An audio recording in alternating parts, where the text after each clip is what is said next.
Your hands were in my pit. That good.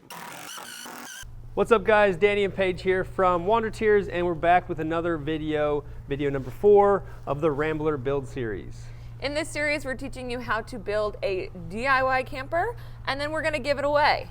It's been a couple extra weeks since video 3, partly due because we have a little baby on board and the holiday season. Hopefully you guys had a great holiday season, by the way. But we're back at it, and if you want to learn more about this giveaway, we're going to be putting the link to the giveaway in the description below. So if you want to join, be sure to go click that link. Also, everybody who has joined already, we're going to be sending out emails with more details about that and when it's going to be taking place, sometime in mid-February. Let's get into the build. Let's do it. You guys are probably tired of hearing me talk, so I'm just going to get straight to it. The holes that I made for the bolt heads on the trailer frame aren't fitting, so we can't put the floor on the frame. That's why we didn't assemble in video 3, unfortunately. I'm going to take the router bit here, and I'm just going to open up these holes a little bit, and then I'm going to fill in everything with epoxy. I'm just going to let it dry, seal it up, make sure it's sealed up, and then we'll be good to go.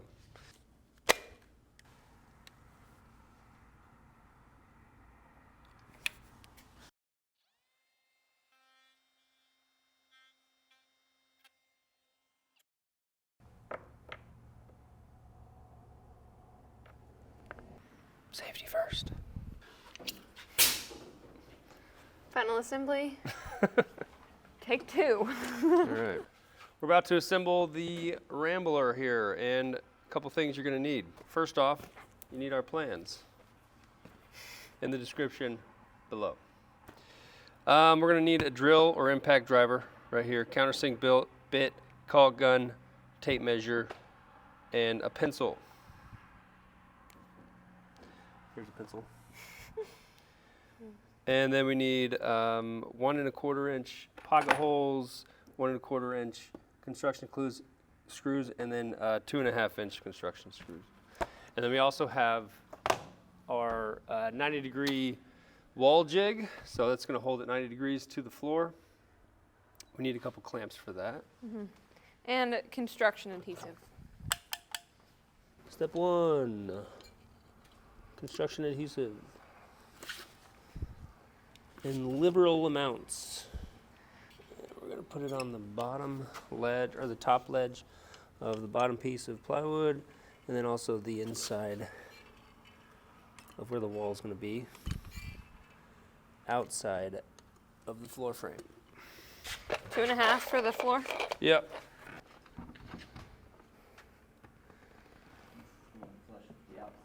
Yep.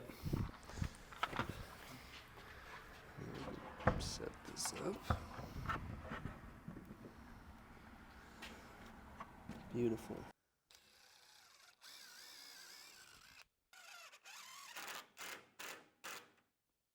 About 8 inches. And then about 1 inch up. Actually 3/4 of an inch, so like here. Good. Perfect.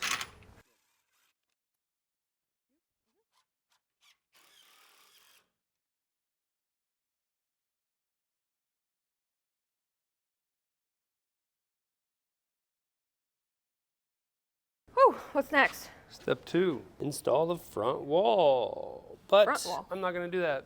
I'm you deviating. We're going to install the bulkhead. To find where the bulkhead goes, we look at page 15. Okay, it needs to be 17 and 13/16 from this ledge.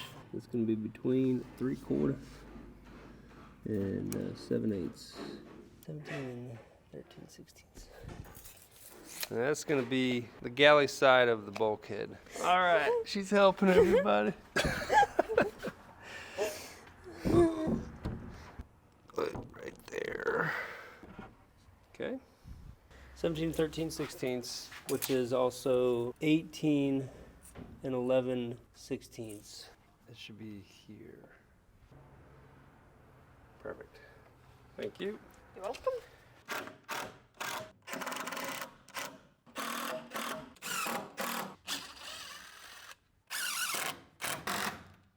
All right, so what we've made here is just a quick little jig. So you saw us use it for the walls. That's going to help us keep it 90 degrees to the floor.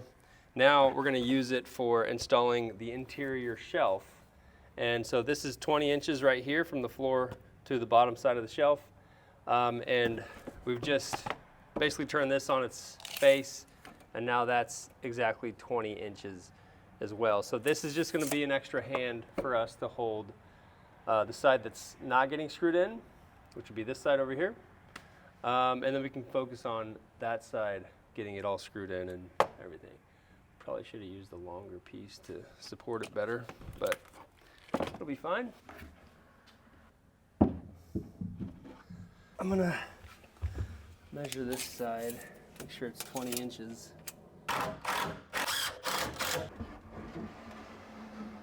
Okay, that's good.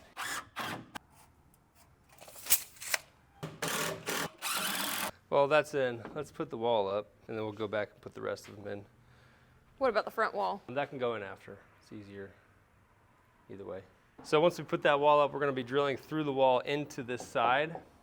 We want 1 1/4 inch because the two pieces aren't a full 3/4 of an inch.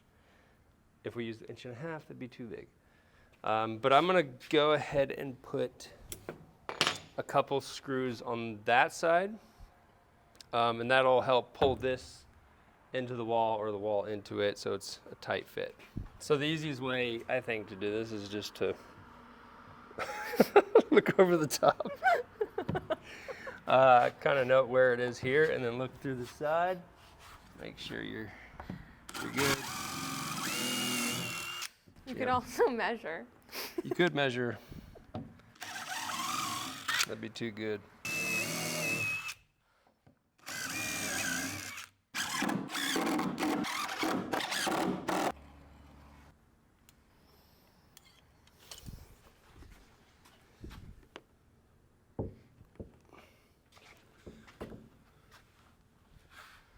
Are we looking over there? All right, let's go back a hair.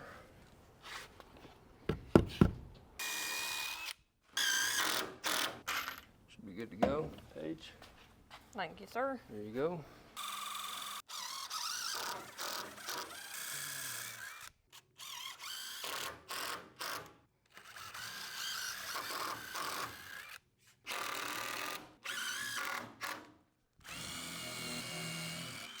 If you don't want to have to worry about all these pre-drilled holes and lining everything up, we sell pre-cut kits on our CNC. It has every single hole you need. It's actually built a little bit differently and a lot easier. You could put it together in probably 20 minutes without even thinking about it. So if you're interested in building one of these, check out our kits. We'll put the link in the description below. Come on over here, Paige. All right, so the next thing you got to do before you put this in is make sure this is the right length back. So it's 17 and 13/16. That's what we got on that side. So we want to make sure that it's exactly there. And we're at 17 and 7/8. We're gonna have to come back just a hair.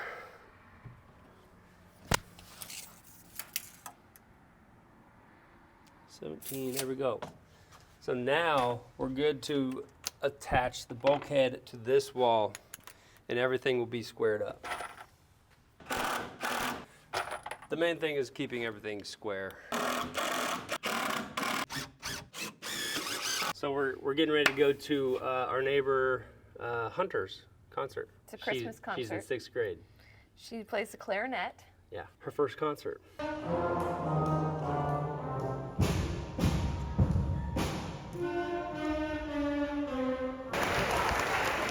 Okay, so it's the next day, and just to recap really quickly, we have both side walls on. We have the bulkhead, and we have the interior cabinet in. The next step is going to be installing the front wall, and then the galley shelves. All right, the first step in installing any of the walls is always going to be construction adhesive. We want these walls to be nicely adhered to the floor frame. So don't be shy. So for the wall, we're using pocket holes. We have 4 pocket holes on each side. Nice. There we go. So I'm just gonna clamp this side just so I know it's gonna be held up. You know what? I'm gonna first screw in the bottom. I think that'll make more sense.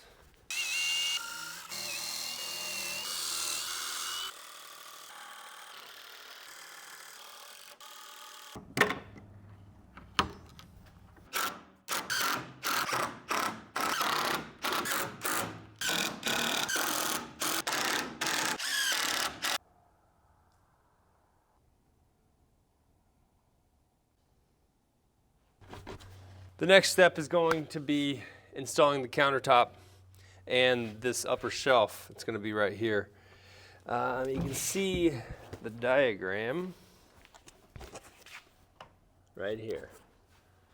So we're going to install the countertop and the side pieces for the galley partitions, and then the upper shelf. After that's done, we're going to install the back wall and then move on to the roof. Easy peasy. Set them right there. And that's going to create your ledge for the countertop. And that's what I'm going to do right now. Another way to do that would be just cutting a strip of wood instead of a full piece. You can cut a strip, but make sure that it's the right height. If you buy our kit, it comes pre-drilled with all the holes that you need for the countertop, and there's a little bracket underneath the countertop where it gets installed. So it's a little bit easier. Actually, I take that back. It is a lot easier. Okay. So that's it. So I'm using an 1/8 inch drill bit, and this is what we're going to do. So I'm just going to line it up.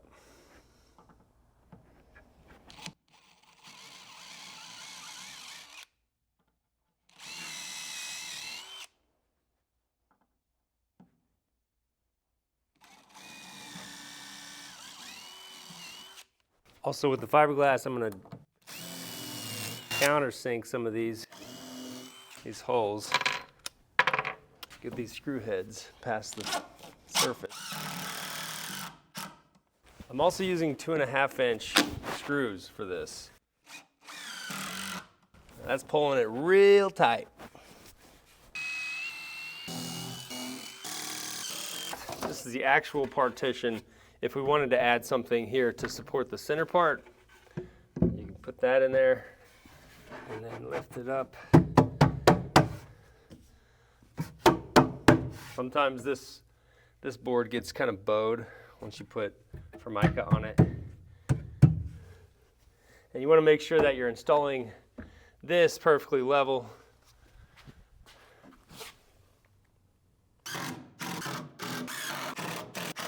These parts aren't actually installed yet. What I'm going to do is just drill holes, 4 holes in the side, and then I'm going to attach them straight to the wall. But you can just use them like I just did to put in the countertop at the right level. We'll just leave them in there for now. All right, next up, we're going to install the upper shelf and the upper shelf lip. So let's get started on that.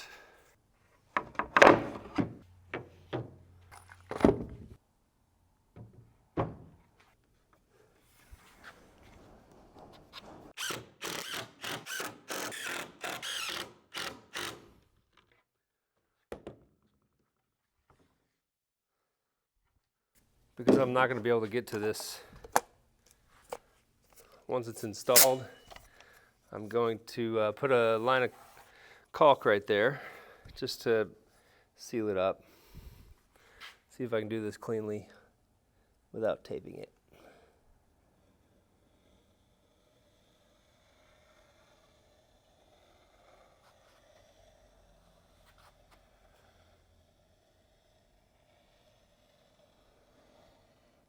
I think that's pretty good.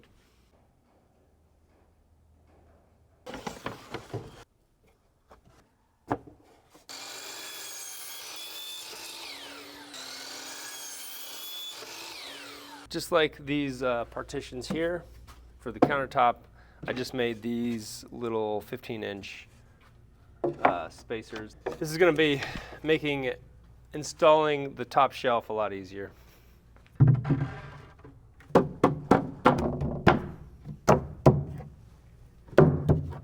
There we go. That wasn't so bad.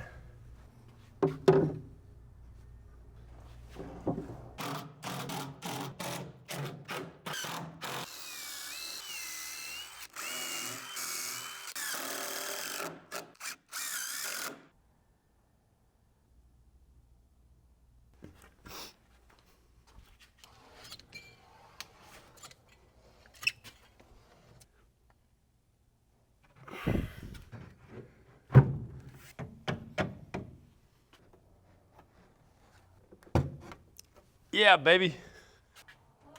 Hello. Good. Funny how low it is because I know. wheels. I know. I'd be staring right at the top, or right over the top of the camper.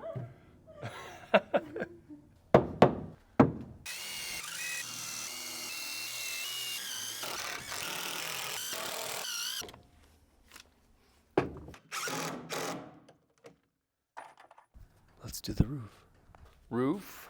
Roof it up.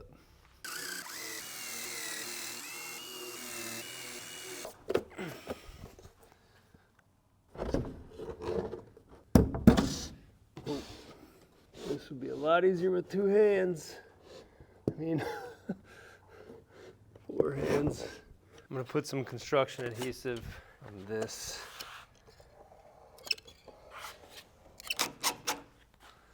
I'm gonna start with 1.5-inch screws, and then if I need to do longer screws, I'll just swap them out once it's in. Careful.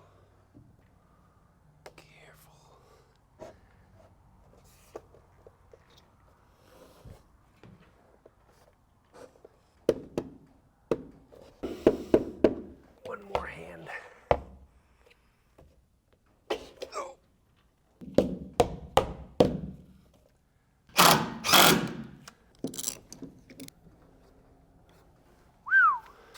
So now there's a couple points that we want to make sure are lining up. One of them is right here. The top of this spar right here needs to line up right with this angle. And it is right on the money.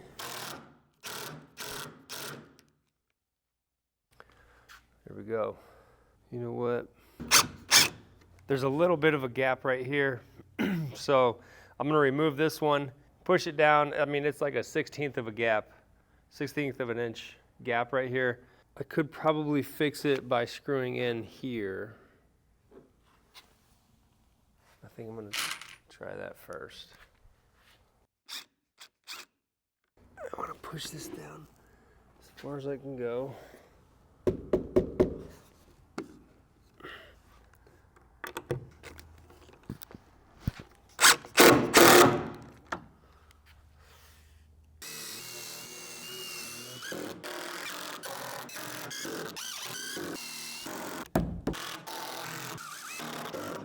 So now, got the front roof on. I'm just gonna wipe all this this construction adhesive flat with my finger. All right. Well, that went in pretty easily.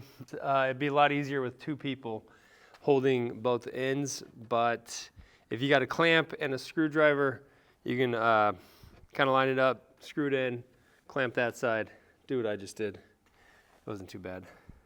Now, let's get the top part in.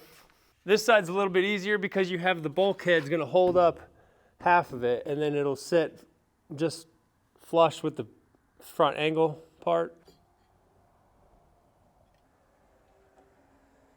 And I'm also gonna put construction adhesive on the sides of the top roof section. Let's see if I can do this by myself. How are we gonna do this?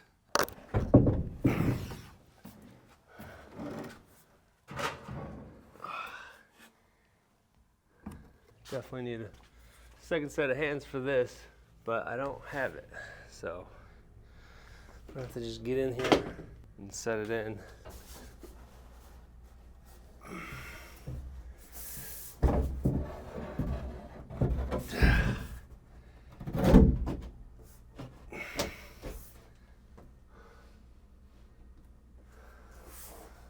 How are we looking? Man, can somebody give me a hand? Get over here. This is just barely on the lip of the top here. It's almost like the skin needs to be trimmed back a little bit, or the wall just needs to pull out. So here's what I'm gonna do. I'm gonna clamp this side because it's pretty much where it needs to be. My fear is if I push that side in and it drops, this whole thing is gonna drop. Wow. Man. Guys, you guys gotta come see this.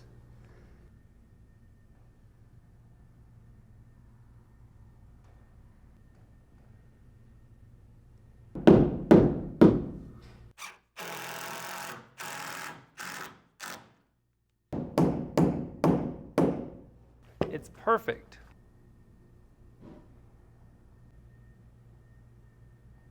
Where are the 2-inchers? Ooh!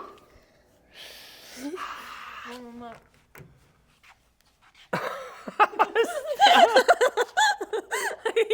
even tickle you. Your hands were in my pits. It looks really good. Wow, I mean, it just fit in like a glove. It's perfect. Hey, you're good at what you do. Yeah, but sometimes I don't know, you know? We make things with the CNC machine now. I should probably have a mask on. You might be wondering why I put in so many screws. Saying, "Dadgum, why is there so many screws?" It's because there's nothing holding, transferring the weight to the wall. So we're gonna screw with some 2-inch screws and make that nice and solid. Dadgum. Beautiful. That's nice. Solid. See this? Solid. If you've been following us for a while, you know that we've been working with Jackery and love their product and the brand in general. When they heard my hometown was hit really bad this past hurricane season, they wanted to jump in and help the community in any ways that they could. They have sent us a pallet of Jackery Explorer 1000 Pros and 80-watt solar panels to hand out to those that were affected by the hurricanes this past season. This is so great. Oh my gosh! God, this is so nice. This is sweet. Thank you so much. It looked like a war zone. The wind was so loud we could hear trees cracking, but we couldn't even hear them falling. We would see transformer after transformer just like lighting up the night sky. We were devastated. Tree had fallen on our house, almost killed my son. Power outage, lost all my food and 2 refrigerators. My girlfriend's mom lost her house. She got 3 feet in her house during Helene. I'm a EMT beach lifeguard. We were the first ones in, evacuated over 100 people in waist-deep floodwaters. Yeah, it was rough. We got hit by 2 hurricanes, 10 days apart were they? Couldn't even come out over the bridge. Some people say, the water was, up to here. Their dogs are like swimming around in the house. The streets were, 4 or 5 feet of sand. They had to plow the streets like we had a blizzard. 3 foot of water up into the whole zip code. It had never happened before. It only takes once to ruin your life. Refrigerator was doing a backstroke and the television was doing a belly flop. The water rose so quickly, lost my truck, lost pretty much everything below the counter surfaces, just everything. We went for a total of 11. Approximately 20 days. Many people I know went weeks at a minimum. It was terrifying too, once they started turning the power on, it was fire after fire. The fire crews were running day and night. I don't remember how long we didn't have power, but then lost again for like 2 weeks after we got power back on. Yeah, I had to shut off the electricity because it was getting too deep in the house. We never got power back. Our refrigerator. Would have been able to go to the bathroom if we had this. One of the other issues was people were waiting for hours just for fuel. So having it be solar powered would have been tremendous. Plugged up my refrigerator. Probably just the fridge and the lights. Having a power backup like the Jackery allows you to, first off, raise it above water level inside the house. So you still have power after the storm. Instantly use a wet vac and get the muck out of the house. Gas generators, you can't lift up on a counter, which I did have a gas generator that actually got wet. It was useless. Thanks, you, Jackery. Thanks, Jackery. Thank you, Jackery. Thank you, Jackery. Thank you, Jackery. Thank you, Jackery. Next up, I'm going to be drilling holes in the spars and routing the wires to the vent fan and the 2 LED lights that are going to be on the inside.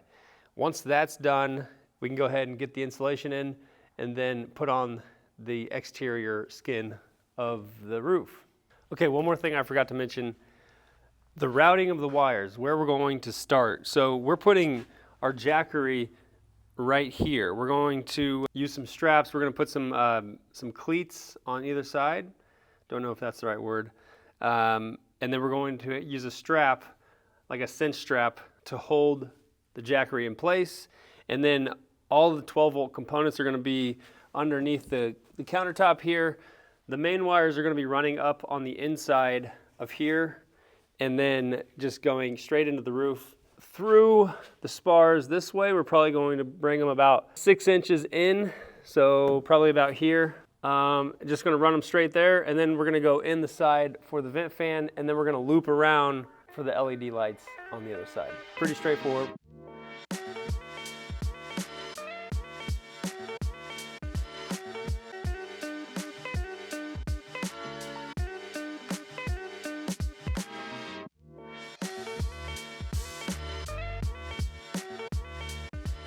So now I'm just installing this backer block for the light. I have the light directly in the center of where the vent fan is and about 8 inches from this spar right here. So it's probably about 9.5 inches or so.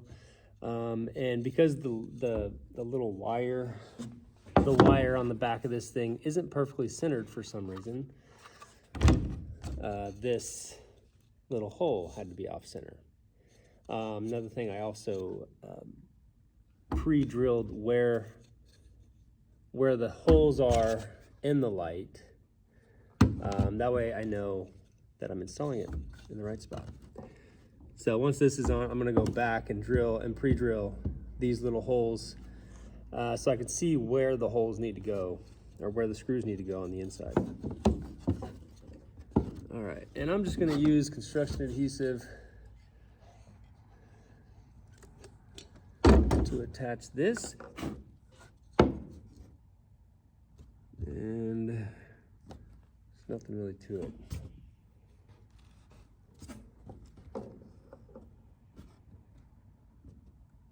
All right, there we go. Let's do it on the other side.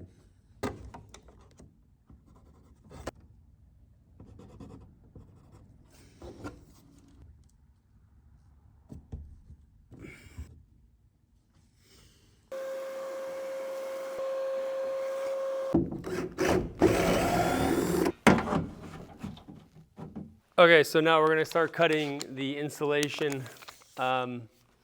We like to use 1.5 inch thick insulation, and we just use a 4x8 sheet. And we're going to come over 48 inches from there, which is going to put it about 1 inch or 2 away from the holes for the wiring. And then where the wiring is, we're going to put 1 inch insulation, and that'll allow the wiring to kind of sit on top of that and give it a little space there. That's where the 1.5 insulation is going to end. So the 1 inch insulation needs to be about 7 inches. You could just set it up here, draw a line, cut it with a razor blade, snap it, and do the same thing for each one. It's probably the easiest way to do it. Let me demonstrate. This is the 1 inch insulation that I have. I'm gonna go rip this on the table saw down to 7 inches. I'll be right back.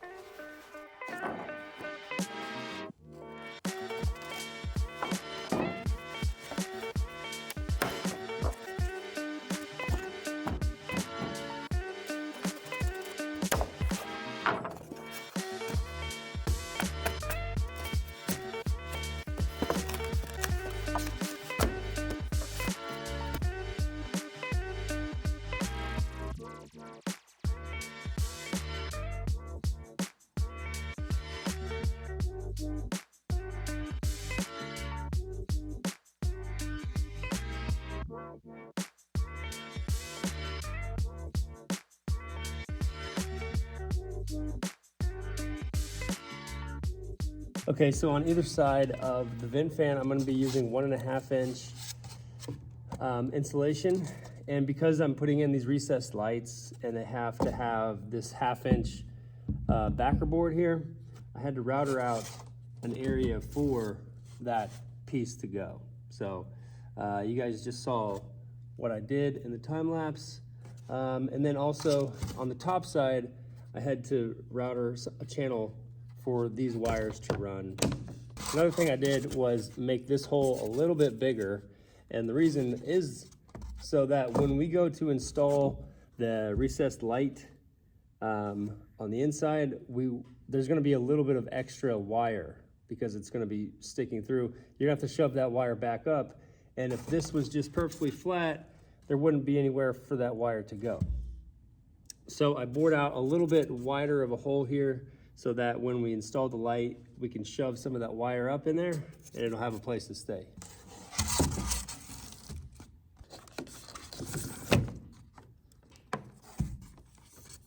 Okay, so this is the vent fan and then the LED light.